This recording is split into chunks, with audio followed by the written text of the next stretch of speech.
This is a story of intimidation, of lying, deception, extortion, and bribery. President Donald Trump, the Department of Government Efficiency, and several high-ranking government officials just lost a lawsuit in a D.C. district court. The judge in the case says the administration's actions were outside the bounds of what's legal and represented a gross usurpation of power that unnecessarily traumatized the people involved.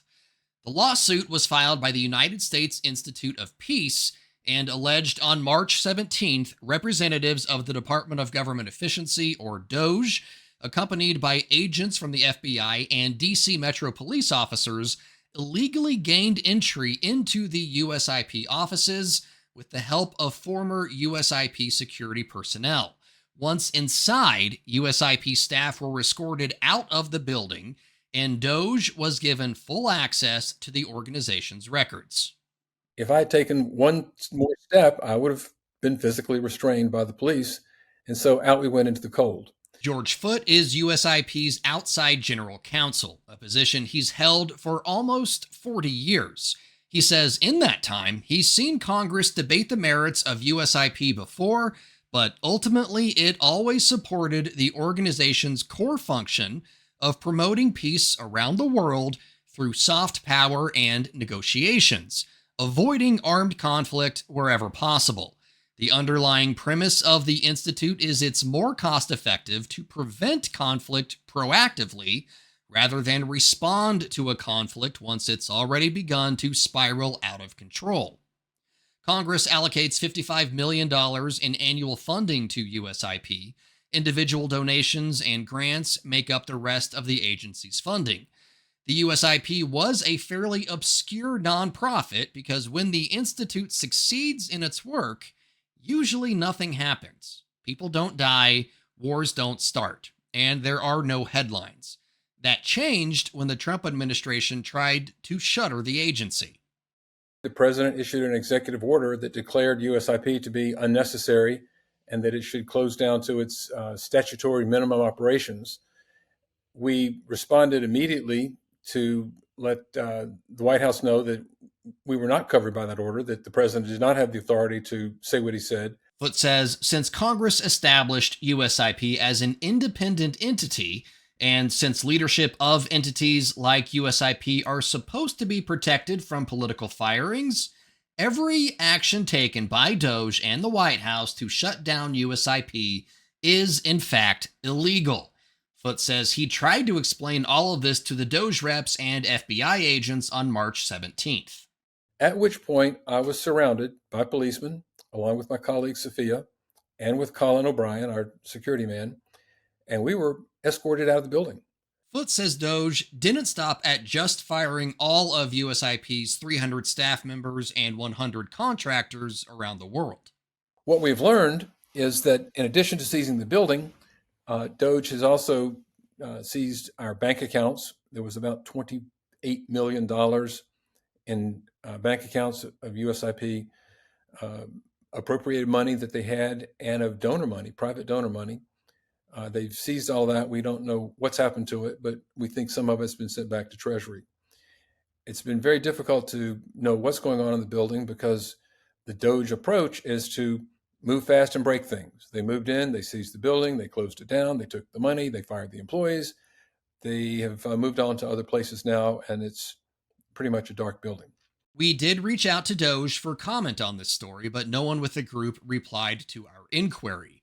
But USIP supporters say since the organization is not currently operating, the world is literally less safe. The presidential palace in Manila considers it a national security problem that the U.S. Institute of Peace is trying to be dismantled here in Washington by DOGE. Simple as that. Brian Harding is one of the USIP employees fired in March. And I was brought on to help build a new Southeast Asia and Pacific Islands program over the last few years, establish new offices in Philippines, Vietnam, Papua New Guinea as part of a broader push to be more focused on the region, which is what Congress wanted us to do. Harding says one of his primary focuses recently at USIP was supporting an ongoing but fragile peace process in the southern Philippines. If you go visit this new Bunk autonomous region in Muslim Mindanao, which is really the greatest hope for a sustainable peace in Mindanao in a generation, they'll say they've been fighting Manila, whoever's been ruling the country, whether it was the Spanish, the Americans, or the current Catholics, for as long as 400 years. But this was a conflict that took about 100,000 lives, displaced millions over the course of the last 50 years. And in a really incredible landmark agreement in 2014, the national government and the former combatants, the Moro Islamic Liberation Front, made a peace deal, and now there's this new autonomous region. While establishing the peace deal was vital, Harding says maintaining the relationships is an ongoing process. They're going to have their first parliamentary elections in this autonomous region later this year. Our work at USIP was to plug holes in ceasefire arrangements that were really threatening to fall apart as ISIS-linked militant groups were trying to create ceasefire breakdowns, basically get the armed forces of the Philippines and the former combatants, the MILF, shooting at each other. We're working on the ground to try to prevent that. Now that Harding and his team aren't on the ground, he says those fragile ceasefires he helped secure are that much closer to falling apart. If they do, Manila will need to dedicate more military resources to the conflict, which pulls attention away from other regional threats like China. And George Foote says if the U.S. government eventually succeeds in its attempts to shutter USIP, it will have repercussions closer to home, too.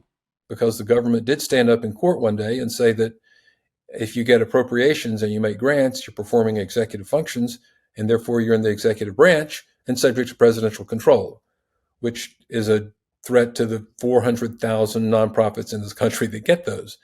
More importantly, it's also a threat to the Federal Reserve.